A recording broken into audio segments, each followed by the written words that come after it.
मध्यंतर। Hello everybody, welcome back to the channel. बहुत बढ़िया news है, आईसीएससी का स्पेसिमेन आ गया है और आज हम इसको डिकोड करने वाले हैं।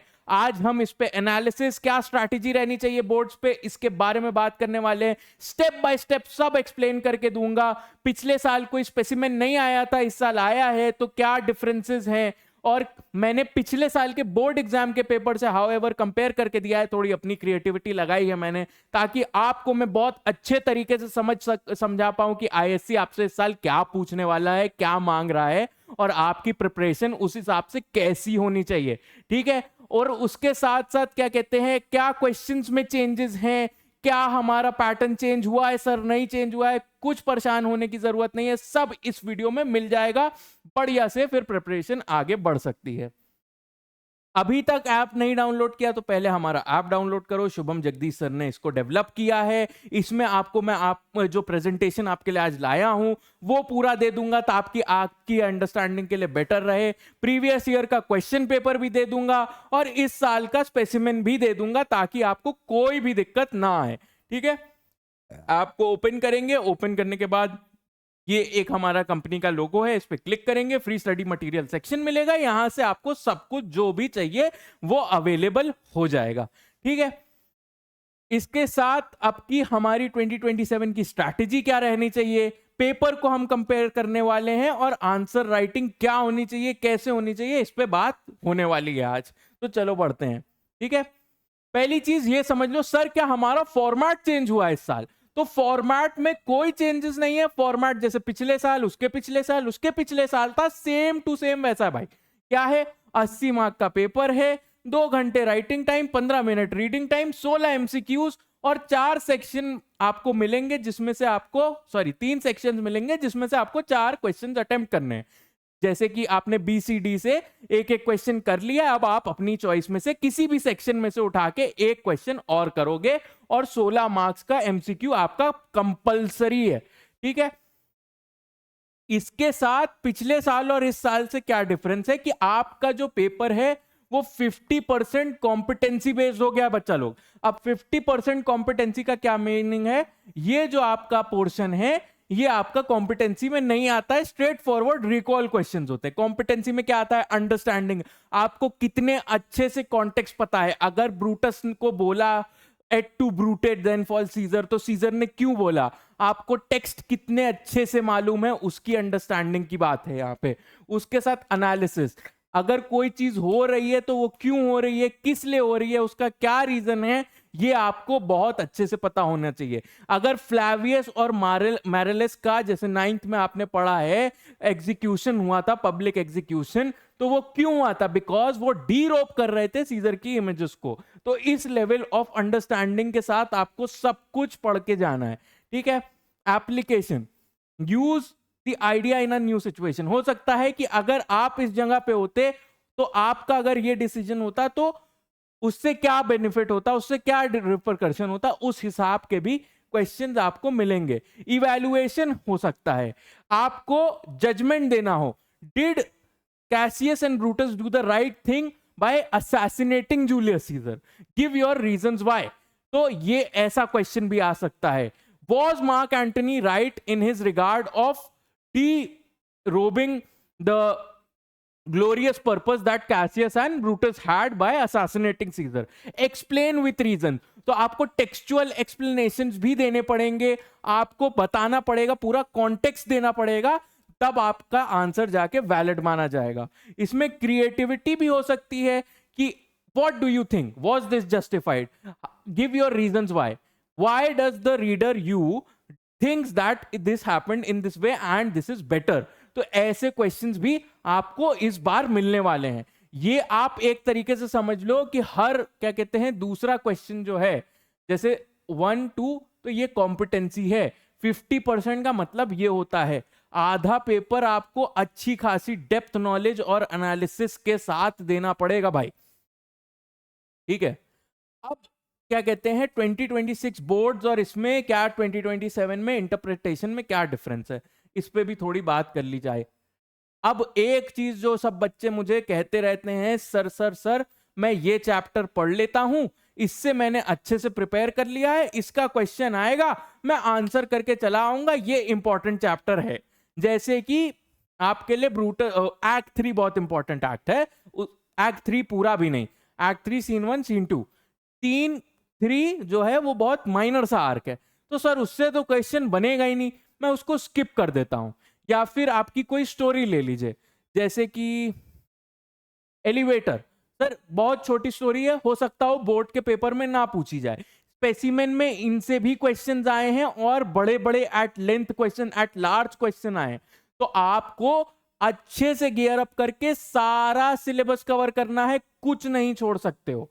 पिछले बार क्या था, फैक्ट्स और इवेंट्स पूछ रहे थे, मूड और टोन क्या था इस पे क्वेश्चंस थे, इवेंट के सीक्वेंस क्या थे, फिगर ऑफ स्पीचेस और कैरेक्टर ट्रेट्स पे, इस पे ज्यादा पूछा गया था। अब की क्या पूछा जाएगा, स्टेटमेंट बेस्ड क्वेश्चन, ये बोला क्यों बोला, किस लिए बोला, क्या कॉन्टेक्स्ट था इसके पीछे, एनालिटिकल वर्ड चॉइसेस। अगर कोई ये क्वेश्चन दे रहा है कि let suppose Caesar was bad, तो इसका क्या मतलब है, इस वर्ड का इस सिनेरियो में क्या मतलब है, क्यों बोला गया है, ठीक है।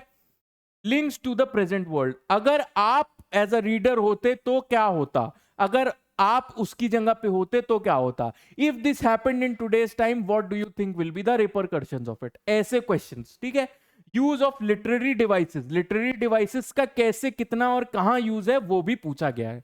जैसे कि ब्रूटस का कहना आई वेल माई काउंटेनेंस, है ना, तो उसमें उसने 2 मीनिंग्स थे, तो वो क्या मीनिंग्स हैं। और क्या कहते हैं Cassius saying in that same scene कि I will be your shadow, क्यों शैडो बन रहा है, what does that mean, why does he want to be his shadow, because उसमें आदमी की रिफ्लेक्शन दिखती है, अब he wants to be the reflection of whom, Brutus. तो इस हिसाब से क्वेश्चंस बन के आएंगे आपके लिए। अभी मैंने दोनों पेपर भी इसमें ऐड कर रखे हैं, तो बिल्कुल परेशान होने की बात नहीं है, मैं एक्चुअल लाइव एग्जांपल के साथ भी इसको थोड़ा और इन डेप्थ एक्सप्लेन कर दूंगा, ठीक है। Every chapter, every poem, every act is necessary for you, क्योंकि एक्ट और सीन्स जो हैं जितने छोटे हो उसमें 16 मार्क के एमसीक्यूज में आराम से पूछ लिए जाएंगे, कोई दिक्कत नहीं आएगी, ठीक है। अब आपको क्या आपकी स्ट्रैटेजी होनी चाहिए आंसर राइटिंग में सेक्शन बी के लिए, उस पर बात करते हैं। आपको देखो सीन आना चाहिए और उसको एक्सप्लेन करना भी आना चाहिए, है ना। क्वेश्चन को पहले समझो, सीन को पहले समझो, उसके बाद क्वेश्चन को रीड करो, अपने आंसर को क्या कहते हैं सपोर्ट करने के लिए टेक्सचुअल रेफरेंसेस होने चाहिए, स्पीकर कौन है, लिसनर कौन है, क्या हुआ, कब हुआ, कैसे हुआ, इवेंट का सीक्वेंस क्या है, इसके बाद ये हुआ, उसके बाद वो हुआ, उसके बाद ये हुआ, ठीक है। टोन क्या है, मोटिव क्या है और कैरेक्टर के ट्रेड्स क्या हैं, जैसे Casca is a very blunt fellow, Cassius is an observant fellow, Brutus is a leader. तो ऐसे आपको कैरेक्टर ट्रेड्स पता होना चाहिए, मोटिव क्या है, Cassius wants to deceive Brutus in assassinating Caesar, है ना। टोन कैसे होनी चाहिए कि सीजर को बोला, सॉरी कैसियस को बोला अवे स्लाइट मैन, तो उसका पीछे डिसमिसिव टोन है, तो ये सब आपको पता होना चाहिए। इंपैक्ट क्या है ऑडियंस पे इस प्ले का, और इस लाइन का क्या इंपैक्ट चाह रहा है, जैसे एक्ट 3 सीन 3 क्यों लिखा है, to have a comedic relief, और आपको ये भी कन्वे कर दे कि क्या सिचुएशन चल रही है रोम में, तो ये सब आपको पता होना चाहिए। क्या कॉन्ट्रडिक्शंस हैं जो क्या कहते हैं इन दोनों कैरेक्टर्स में हो रहे हैं, हाउ, जैसे उसमें हिपोक्रेटिकल लाइन ब्रूटस ने बोली थी कि तुमने मुझे कोई पैसे नहीं दिए, but he was judging Cassius on taking bribes, तो वो चीज। जजमेंट विद एविडेंस, जो भी आपका जजमेंट है, जो भी आप आंसर लिख रहे हो, उसके पीछे आपको अच्छा खासा एविडेंस देना पड़ेगा, ठीक है। आपको ये सब क्वेश्चंस खुद से पूछने पड़ेंगे आंसर लिखते हुए, क्या ask yourself what does this line show, और क्या ये मेरे आंसर को सपोर्ट कर पा रही है कि नहीं। तो अच्छे से पूरा टेक्स्ट याद होना चाहिए, ठीक है। Brutus is an honourable man, कितनी इंपॉर्टेंट लाइन है, पर वो कैसे चेंज हो रही है, इसका क्या कहते हैं आपको लीनियर प्रोग्रेशन समझाना आना चाहिए, है ना। तुम्हारा जो भी ओपिनियन है, जो भी आंसर में तुम क्या कहते हैं जजमेंट वाले क्वेश्चन में दे रहे हो, उसके पीछे तुमको एविडेंस चाहिए ही चाहिए होगा भाई, ठीक है।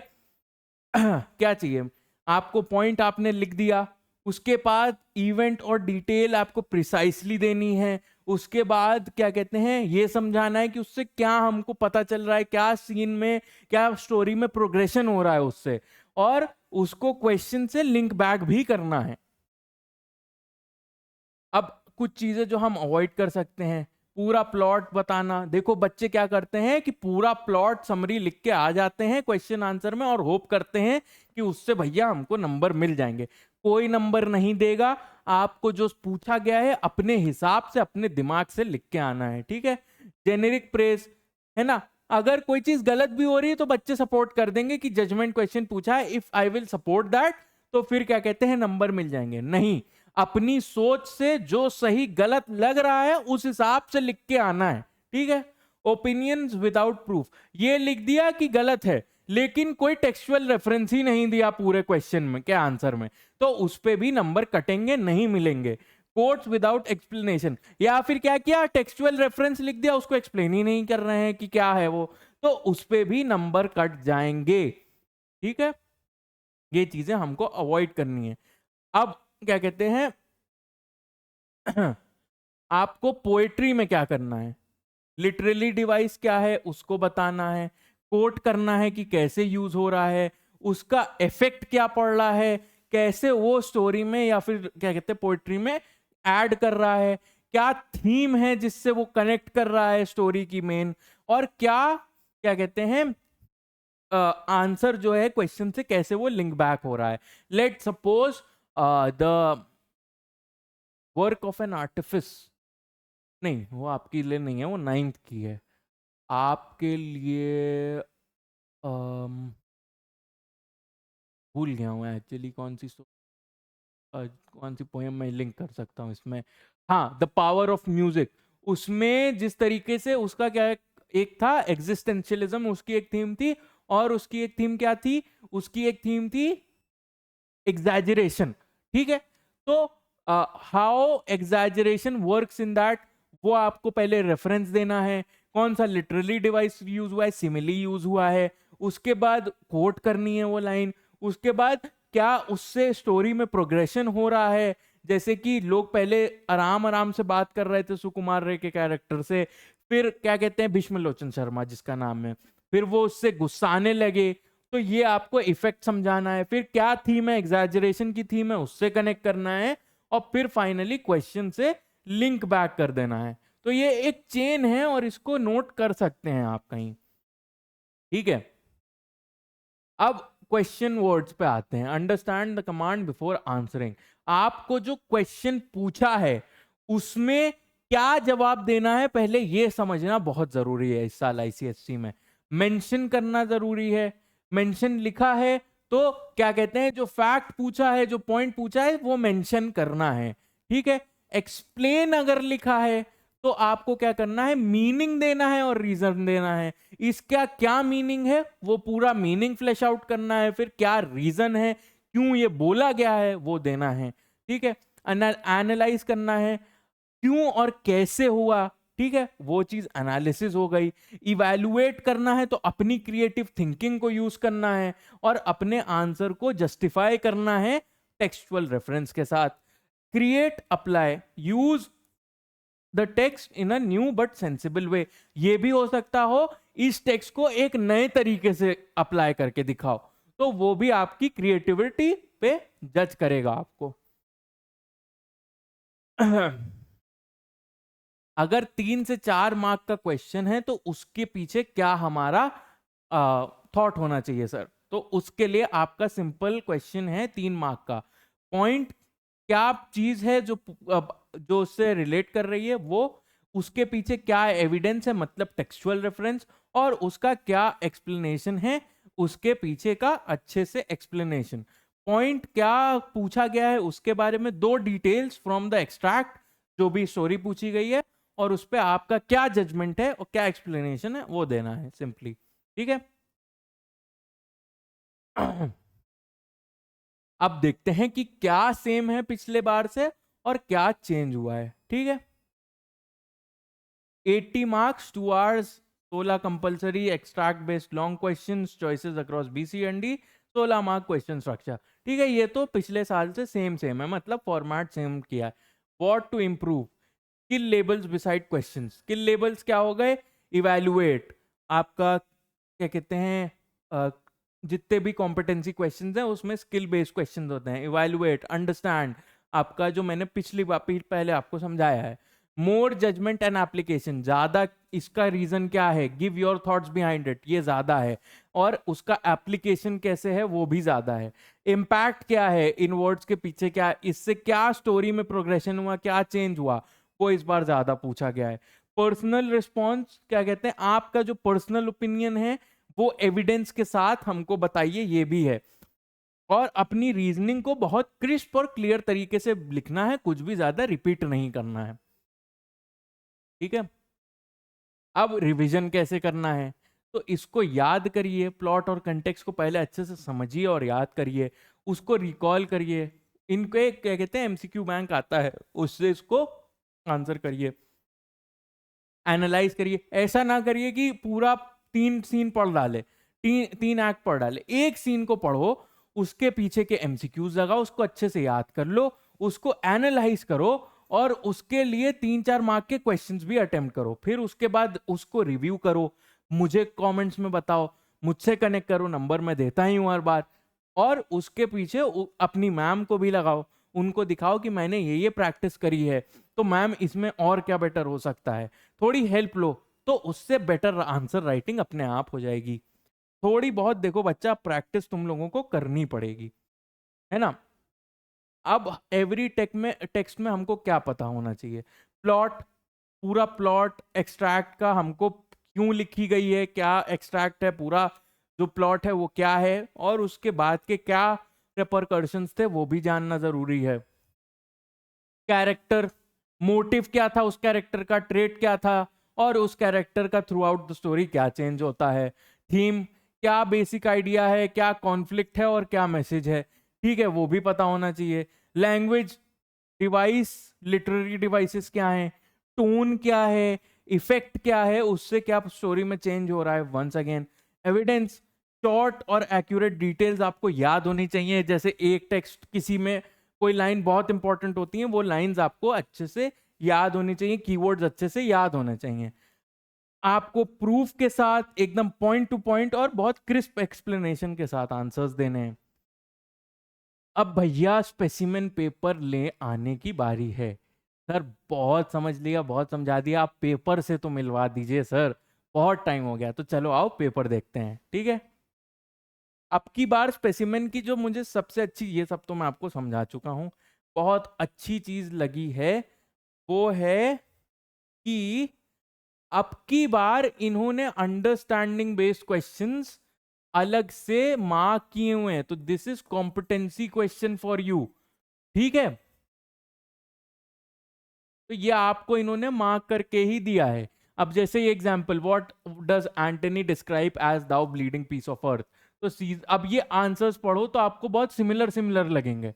अगर आपने टेक्स्ट अच्छे से पढ़ा है तो आप बता दोगे Caesar's lifeless body covered in blood, Brutus का ambition debt is paid, understanding. अब ये देखते हैं, अंडरस्टैंडिंग, अंडरस्टैंडिंग, 3 अंडरस्टैंडिंग के क्वेश्चन, फिर एक रिकॉल का क्वेश्चन, ठीक है। 3 आउट ऑफ 4 क्वेश्चन आर आपके कैसे, रिकॉल वाले नहीं है, आपके कॉम्पिटेंसी हैं, ठीक है। फिर आपके और 4 क्वेश्चन एनालिसिस एंड रिकॉल, ठीक है। फिर से एप्लीकेशन, एनालिसिस और रिकॉल, अंडरस्टैंडिंग। रिकॉल का क्वेश्चन अभी तक एक मिला है हमको 16 में, 16 में सिर्फ एक क्वेश्चन रिकॉल का है। तो आप ये समझ सकते हो कि पेपर का लेवल क्या है, ठीक है। अब इसमें देखो रिकॉल एंड अंडरस्टैंडिंग मिक्स्ड है, ठीक है, लेकिन आप ये देख सकते हो कि इसमें है ही है रिकॉल, रिकॉल और अंडरस्टैंडिंग बहुत ज्यादा अलग अलग तरीके से दिया है। ज्यादातर क्वेश्चन अंडरस्टैंडिंग का है, रिकॉल का क्वेश्चन बहुत कम है। तो इस बार ये बहुत बड़ा चेंज है आपके लिए, जो आपको आना चाहिए, ठीक है। देखो कितना कम, एक क्वेश्चन एक्स्ट्रा आपको रिकॉल का देखा, बाकी सब में अंडरस्टैंडिंग इवैल्यूएशन है। अगर रिकॉल है तो उसके साथ मिक्स्ड है, लेकिन है, तो ये चीज है, ठीक है। पूरा पेपर आपका understanding, analysis, statement based questions इसी पे है। आपको बिल्कुल परेशान नहीं होना, अच्छे से आपको एक्सप्लेनेशंस देखते रहने हैं, और अच्छे से समझते रहना है, बस आपको ये देखना है, ठीक है। इसमें पिछले साल का भी मैंने स्पेसिमेन बोर्ड का क्वेश्चन लगाया हुआ है, तो आपको मैं ये दिखा सकता हूं। What were Julius Caesar's dying words? सबको पता है, et tu Brute then fall Caesar. Which of the following phrases best describes mood when he says this, है ना। तो ये अंडरस्टैंडिंग का क्वेश्चन है, ये रिकॉल का क्वेश्चन है। Which of the following does Antony not say about Caesar in his funeral speech, recall का क्वेश्चन है, ठीक है। Antony says these many shall lie, that is, ये फिर से आपका रिकॉल का क्वेश्चन है। ये आपका क्या कहते हैं, अंडरस्टैंडिंग का क्वेश्चन है, ब्रूटस की टोन क्या थी। Towards the end of the play Pindarus reports Titinius has been captured, what does Cassius do on hearing this news. तो ये आपका फिर से एक रिकॉल क्वेश्चन है। What did Martin dislike about the elevator, फिर से रिकॉल क्वेश्चन है। तो आप ये देख सकते हो, ये आपका पूरा रिकॉल का क्वेश्चन है, आपको ऑर्डर समझ में आना चाहिए। आपको ये समझ में आ जाएगा इससे कि इस बार के पेपर और पिछले बार के पेपर में ये मेजर डिफरेंस है कि अब भैया रिकॉल तो बहुत कम है। ये नहीं कि पता है तो बस बढ़िया है, उससे काम नहीं चलेगा मेरा भाई। अच्छे से टेक्स्ट को पढ़ना है और अच्छे से अप्लाई करना है और अच्छे से समझना है, रट्टा मार के पेपर नहीं देने जाना है। तो ये बेसिक चेंजेस हैं अब की साल पेपर में, ठीक है। बाकी ये सारे पेपर्स आपके लिए मैं डिस्क्रिप्शन में डाल दूंगा। हाँ, अगर इसका एक्सप्लेनेशन चाहिए, पूरा अच्छे से एक्सप्लेनेशन चाहिए, तो मुझे कमेंट्स में लिख दो, मैं आपके लिए एक डिटेल्ड एक्सप्लेनेशन वीडियो दोनों पेपर का ले आऊंगा। टिल देन अगले वाले में मिलते हैं। Keep learning, keep smiling. मैं इसके हिसाब से अपना कंटेंट भी थोड़ा बहुत चेंज करूंगा, होपफुली आपको पसंद आएगा। बढ़िया से प्रिपरेशन करते हैं, कोई डरने की बात नहीं है, सिर्फ समझना अच्छे से है और उसको अप्लाई करना है, जो कि हम लोग कर लेंगे। मैं बढ़िया से पढ़ाऊंगा, आप अच्छे से पढ़ोगे, सारा काम हो जाएगा, कोई टेंशन की बात नहीं है बॉस। बढ़िया से प्रिपेयर करते हैं। टिल देन अगले वाले में मिलते हैं। Keep learning, keep smiling. Call on 9554007292 और 8112601234। और मैं आपको क्या कहते हैं, दोनों नंबर के थ्रू अप्रोचेबल रहूंगा और आपकी हेल्प मैं आराम से कर दूंगा। Thank you everybody, thank you for joining in. This is Arshan, good bye.